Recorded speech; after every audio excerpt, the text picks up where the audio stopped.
Good morning. Happy full moon in Aries. It is October 13th, 2019. Thanks for tuning in to Femrams 811. I'm Jai Tafari, and I just wanted to get a quick message out there before I head out for the day to get ready for church and to celebrate my mom's birthday. Shout outs to Mama Nia. Happy birthday. It is an interesting it's just an interesting energy force field right now. I feel like for the last week, at least, I have been purging, and so has the collective. And, the reason why is because we are now today full on in the full moon in Aries, which is about your external personality self, the self that we show to the world so that we can be accepted, and this kind of our security personality as well. Whereas Libra is the opposite. Libra is very introspective, reflective.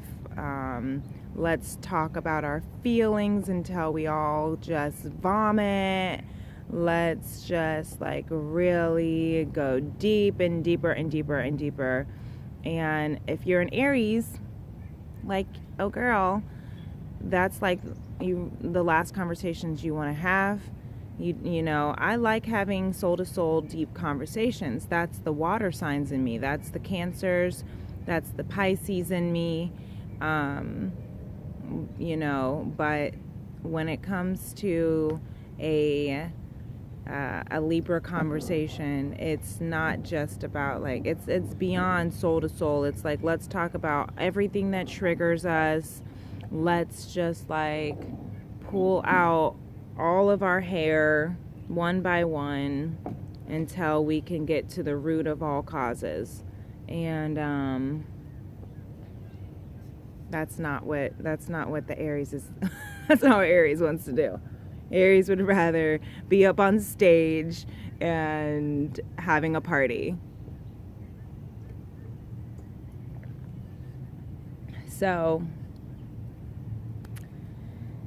it's so important, though, to have this time, to have this reflective moment, as much as I call it the ego Aries does not want to and resists. This is definitely a personal growth period for me. Hence why I feel like I've had 7 days at least of purging. Also, Libra is the sign of justice. It's the sign of balance. It's the sign of, relationships, healing relationships, reconciling relationships, but also ending relationships if they're if they're turmoil, if they're toxic. So shifting relationships that are not really serving your higher being, and really having to let people be who they are, even if you want them to be a certain way in your guys' relationship. If they're not, having to give it that space and that distance until otherwise. So I think that's really interesting. Also, October 3rd through the 22nd, Pluto is in retrograde. So since we're in October 13th right now, we're in the thick of it, of Pluto's retrograde. Pluto is the planet of addictions. So we are not only freaking facing all of our, internal triggers and pain bodies that may or may not even actually be caused by our own karmic activity, but could be generational karma that we now are healing through, which is why we're purging, because we're ending the cycles of. We're also in Pluto retrograde, which means we have to face all of the toxic, addictive relationships that we have with substances, with emotional dependency, codependency, people, anything like that. So I'm already, I hear a lot right now, like my spirits and spirit guides and stuff talking about, like, from sex addiction to alcohol addiction to drug addiction. I went to a health conference. I was a part of a health conference, Health Futurism, with Poetry for Personal Power here at the Kaufman Foundation Center just this last week. It was beautiful, and one of the talks were the prevention of the opioid epidemic and what we can do about it.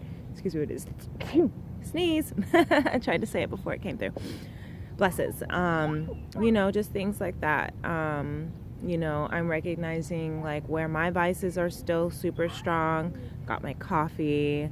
I find myself still, taking draws of tobacco and,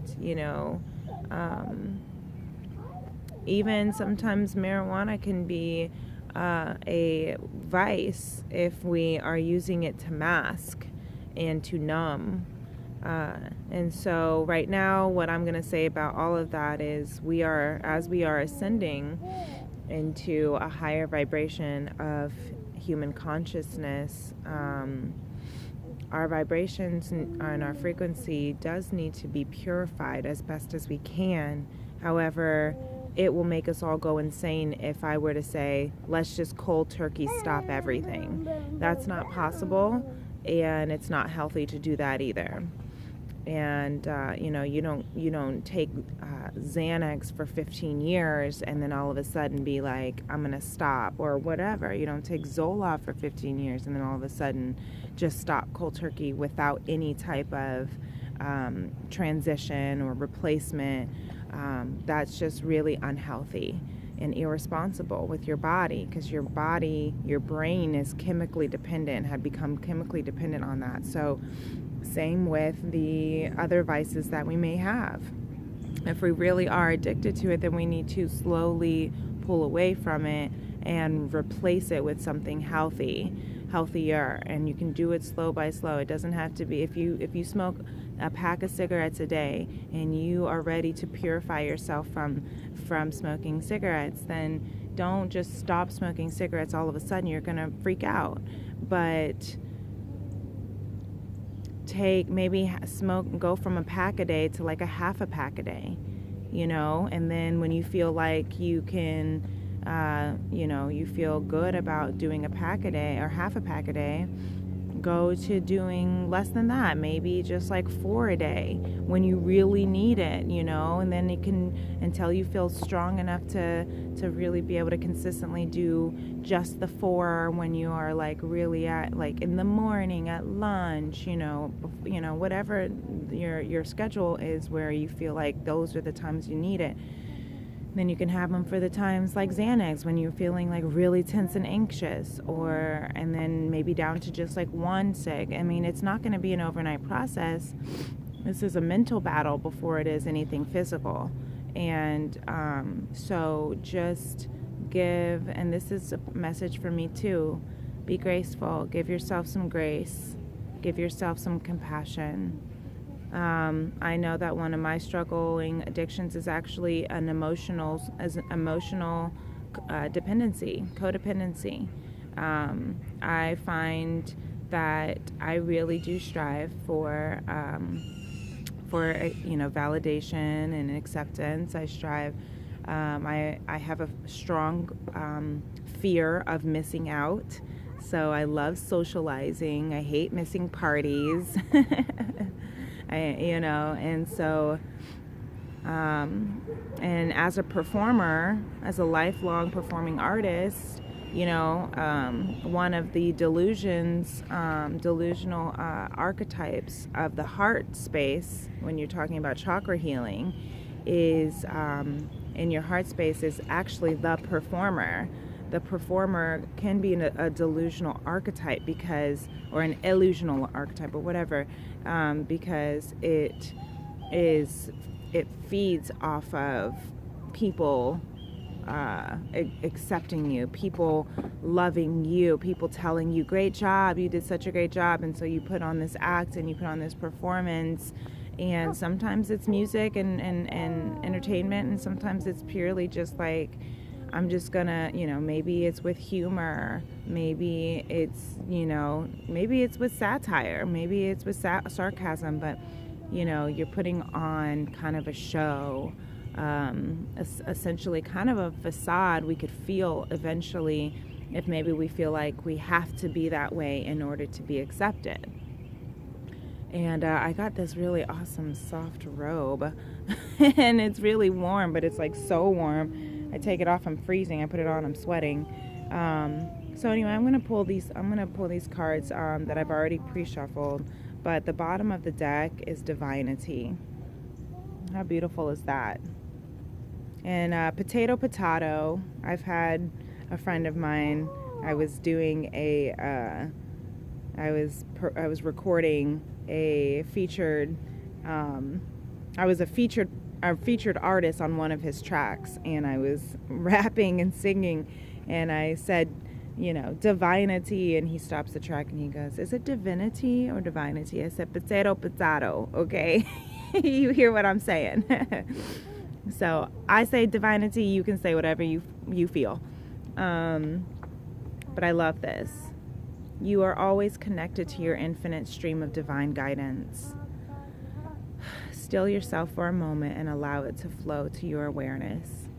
Imagine a point of light within your heart center. Just like we were talking about our heart center with the performer, the feeling like we need to be so dependent on what other people think or feel about us. See this point of light in your heart center growing into a golden flame. Feel its beautiful warmth sending waves of relaxation through you. This is your light of love, a guiding presence that is always with you. Allow your being to rest in this space.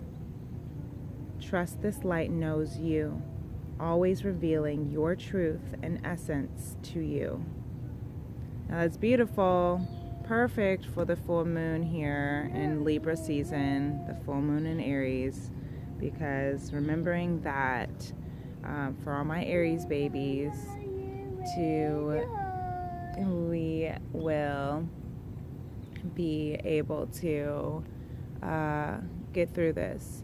And of course, this Divinity is all greens, which is your heart. We have a lot of greens in this in this card reading right now. And so that's the bottom of the deck. The top of the deck is another green. Wisdom and Divinity. How perfect is that? Activate your inner wisdom and allow the equal amount of positives and negatives about any experience or situation to enter your awareness.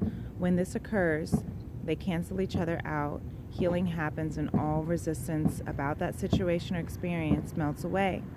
You are left feeling soft and easy. The veil of illusion, the archetype, the performer, right?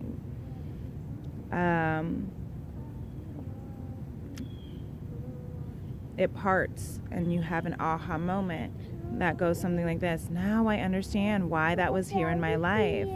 That makes so much sense. I'll come into the sun. The sun helps warm you. You can wipe it right here. I'm almost done with the reading. I'm almost done, then we'll go to church. You say, my life is always showing me how to come back into balance so I can see and feel my higher wisdom. Today, look where your dreams are in your life instead of where they are not. Ooh, you are wise. That's so good. Today, if we can just leave on that. I've got 3 more readings, but and I'll kind of paraphrase because sometimes it can get a little long when I read all of them. But I love that. Today, take this with you. It's the quote of the day. Look where your dreams are instead of where they are not. Look where your dreams are in your life instead of where they are not. So, the cards that I did pull today: oneness, love, and belief. Beautiful. Oneness, love, and belief. Oneness. So this talks about the duality of light and dark. Libra and Aries, perfect. Because that's exactly what today is. It's that perfect yin-yang. And Aries and Libra are 6 months from each other. So they truly are each other's yin-yang. Ooh, cool acorns. These are acorns sisters eat. Yeah. Like this. Squirrels that eat them. Maybe you can collect the acorns in a pile for the squirrels to eat. That would be nice. They'll have a whole lot of acorns. Irma has a lot of acorns over there, doesn't she? So I love that this is talking about the dark, the duality of light and dark, that yin-yang flow. They say use it as a way to see creations manifest into the physical. Like this. Is that how squirrels eat their acorns? That's funny. Thank you for showing me. Eat acorns like this. Nom, nom, nom, nom, nom, nom, nom, nom, nom. Yeah, they do. Yeah, they do. Thank you for showing me. I'm almost done with this reading, and then we'll play. Get ready to go and play. Blesses. The blesses. Okay, so that oneness, allowing ourselves to be able to accept the light and the dark in our life. Allowing ourselves to recognize that we are all full of the yin-yang energy. Just like we all carry masculine and feminine energy, we all carry light and we all carry the duality of light and dark. You say observe it as a way to see your creations manifest into the physical. So this is an opportunity to manifest using these energies of light and dark. So today, as we are in Libra Aries retrograde, essentially, they're like right at each other. We got Aries, the performer, the ego, the personality, the fire sign. One moment, Indigo. One moment, please. And then we have the Libra, the internal, the reflector, okay? See them as a way to use both of those powers to manifest what you truly want in the physical. Okay? And this is really good. Opposites exist when we focus on one side. You know what you do want when you know what you don't want. Duality exists in this plane to have us ask different questions of life and create physical manifestations of the energy that flows from those questions. This is how you create your life. All is well. The light of oneness will never judge you. Mommy, it just shines upon you. Acorn, a little certain eat. That's so cute. It's for the babies. You can put that in the acorn pile too for their lunchy. And it'll never judge you. It just shines upon you. It is us who don't always feel its presence when we're focusing on a false perception of reality. So Aries, for the fire signs, those who are more in tune or more driven by their external personality, sometimes that can present false senses of reality. So don't let that. That's why the duality is there, so we can remember. Oh yeah. Yes, I am outgoing. Yes, I do love socializing, but I also really like reflecting. I like journaling. I like being alone. I like chilling. And then sometimes even as Aries, we can, if we are coming from a place of needing this, if it's kind of a distorted personality or this distorted, like, I want your attention, we can almost kind of be like kids in the distorted way. Give me your attention. I want more attention. I want more of your attention and your love and your acceptance. Tell me I'm doing a good job. And that's where we can become addicted to that, where we feel like our value is based on what other people are saying and what other people are saying about what we're doing. And we have to really let that go. Do your best, no more and no less, says Don Miguel Ruiz in the Four Agreements. So if you're going to be childlike,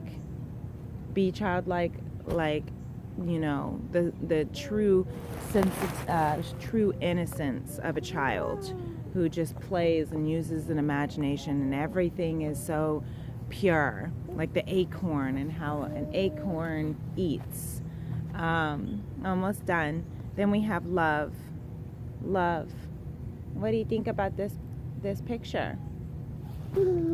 You like this picture? He says, not really. Okay, well, we're almost done, Indigo, and then we can go. Mommy's got to finish this video, and then we can go, okay? Can you just hold on for a moment? Hey, look at that green bowl. That green bowl or that yellow plate on the ground. You could use that for your acorns. You could use that to collect your acorns for the squirrels. Maybe they'll like the yellow. Maybe you can put all the acorns in there. Yeah. So love is a beautiful one to always, you know, pull. It's always nice to pull love. It can overcome and heal anything. Love is all and everything else is fear. So love is divine power. Love is divine power. So it's a state of being, not an emotion, that makes you feel good when you think something is missing. This is so good for today. This is so good for today's full moon. Love is a state of being. It's not something you do. It's not something you feel and it's not something you get when you think that something's missing. You don't go to something and try to get it to feel love. You don't do something to try to get love. I love that. Oh, it's so cute. That's for a newborn baby squirrel. They're going to love that. And I just love that. The love. And the best way to really feel love is through being as present as we can in this moment, accepting it all. One of my practices lately has been, especially when I'm with my mom, because I notice that I react and I resist the people that are closest to me. Oh, it's so cute. Look at that. It's got a little hat. It's funny. You know, people, so it's interesting. The people closest to me, the people in my, and literally closest to me, my own child, my own mother. So someone who I came from, and then someone who came from me, I have the hardest time receiving their love. Isn't that interesting? When all I want is, give me love, love, love, love, love. Tell me that you love me. Tell me that I'm amazing. All this stuff. That's how you know it is a distorted illusion of this sense of self that I am working through, that I'm tapping into. And that's where belief, look how beautiful this is, belief is a thought that you think so many times over and you eventually hold as true. So for so long, look at all those acorns. All right, yay, they're gonna be so happy. You're the best. They're gonna be so happy. You know, so I had been believing that in order to love, this is the distorted me. This is the distorted belief system. That's why I'm reading the Four Agreements for, like, oh my God, maybe the third time right now. And I have been holding on to it for years. And I gave my copy away to a friend. This is actually Brian's copy. And but I'm rereading it again from the start, from front to back. And it just is so powerful to remember that, like, we have held on and created these belief systems based off of, like, what we've seen life to be, what you know, what our peers have told us what life needs to be, our The authority figures in our life have told us this is how you are supposed to live life. Oh, look at all those acorns. And you know, so now it's time to break those belief patterns. It's time to create our own agreements. And that's hard because we have to break these things that our ego has. Our ego, I feel like, is like the energetic version of our brain. The only function that it has is to keep us alive, right? So the brain is not here to make us happy or healthy. It's to keep us alive by any means necessary. So if that means raising your cortisol level, spiking it to the point where you have an anxiety attack and you think a cougar is chasing after you, even though it was just the clerk who just gave you a sideways look, right? Then it's going to do it so that you can not experience what it thinks you would experience, that would kill you, right? So the brain will do it. Oh, and it does, and the brain doesn't know what's real and what's false. The brain doesn't know what is reality. The brain's reality is whatever we feed it, and whatever we feed it to be true and believe it to be true. So when we are saying, you know, I believe that I'm not enough, our brain's going to believe we're not enough, and it's going to do whatever it can to pull from whatever aspect it can to try to be enough, to get love, to have love, to feel love, because it thinks that there's something within us that is missing because we have this belief that we are not enough.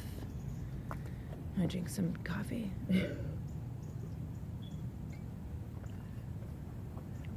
And it believes that in order to be one, that oneness is sameness. Our brain can believe, our ego can believe oneness is sameness, but oneness is not sameness. Oneness does not mean, oh, we got to look the same, think the same, feel the same, do the same things, ride the same cars, wear the same clothes, have the same house, come from the same background. Otherwise, we're way too different and we can't be friends. Oneness is not sameness. Oneness is recognizing that we all come from the one source of creation. We got here somehow. We got here from that same source. That's oneness. We recognize that there is a light within you and me that is the same light. That's why namaste means the light within me honors, appreciates, and accepts and respects the light within you. But then when we have that belief of ego, like I gotta be better than you or else I'm not gonna survive, we then skew and misconstrue this belief that oneness is love. We all come from the same source of love. And that's where we're purging right now. That's what this full moon in Libra and Aries during the Libra season with Pluto in retrograde is making us, forcing us to look at and change, because we need to transcend these false identifications of who we think we are. And now it's time to change our belief patterns. It's time to rise above, and it's time to go within. And it's hard. I'm not saying it's going to be easy, and I'm not saying you're going to get it right every time. I'm still having to apologize for reacting, overreacting, not letting myself sit and be, or just receive, or, receive what my son has to say, receive what my mom has to say. I'm not letting myself receive the sunlight from outside. I'm not letting myself receive the beautiful sounds of nature. I have to force myself as well to sit in the bath and receive it. As much as usually it's a lot easier. But right now, with all of this energetic craziness for us to transcend and heal, I am crawling out of my skin. And I'm sharing that with you because I know that you are too. I know that the collective is as well. And that's why it's even heavier for me, because I am such a high degree empath that I feel the entire collective. So when the collective is having an anxiety attack, and I'm having an anxiety attack, I'm having like 20 times a powerful of anxiety attack, because I'm also purging the energy that the collective is trying to purge as well. But the reason why it's so heavy in the individual empaths that are feeling that collective anxiety energy attack is because not everyone in the collective who is feeling those energies are actually letting it purge through them. So they're stuffing it down, which is causing it to energetically whirlwind into the ethers, which then the rest of those who do feel the energies of the ethers are, you know, swallowing it and regurgitating it and recycling it. And so please do your part to do your work to heal your energy as well, to balance your energy. If you need to do some chakra channeling, if you need to do some chakra balancing, and I can help you with that. I'll add my links to below. You can email me. I would love to help you with that. You know, we can, you know, journal. If you just want to do it on your own, journal. Go outside on a walk. Dance, shake if you need to. Remember the kid song, shake your sillies out. If that's what you need to do it. But we need you to hold your responsibility for transcending this ending of these toxic belief cycles, these false love cycles, and these false oneness, the sameness that we think we have to believe and hold on to in order to receive each other. We need that, because if you don't, then it's piling upon the few empaths who are doing the work to overcome this for the collective, and that's very heavy, and that's why we are losing our brothers and sisters to suicide. That's why there still is a lot of homicide and a lot of just like overreactive, violent massacres occurring. There's too much weight on too little people. We are strong enough to be able to get through this. We are strong enough. God doesn't give us what we cannot handle. Do not worry about the concerns of tomorrow. They are already taken care of. And for the sake of our little empaths, my son, he's feeling it too. And he had the flu and he was purging it as well. And, you know, for him to have to take on that kind of responsibility at the age of 2 is not, it's not cool, y'all. I appreciate his strength to be able to come into this world and to help mommy with doing this kind of light work. But at the same time, we all should be carrying this energy of light work, even when it's not pretty. If we need to scream, if we need to scream into a pillow or punch the bed or, you know, journal until we stab the paper, like that might be what we have to do to release. If we need to go run around the block 2,500 times, if we need to do 100 push-ups, that's what we need to do to release. But to hold it down, to suppress it, that's not helping. And we feel it. It still has to come through at some point. So that's all I have to say. I'm going to go and play with my little one now. And thank you so much. Until next time, namaste, peace, and love.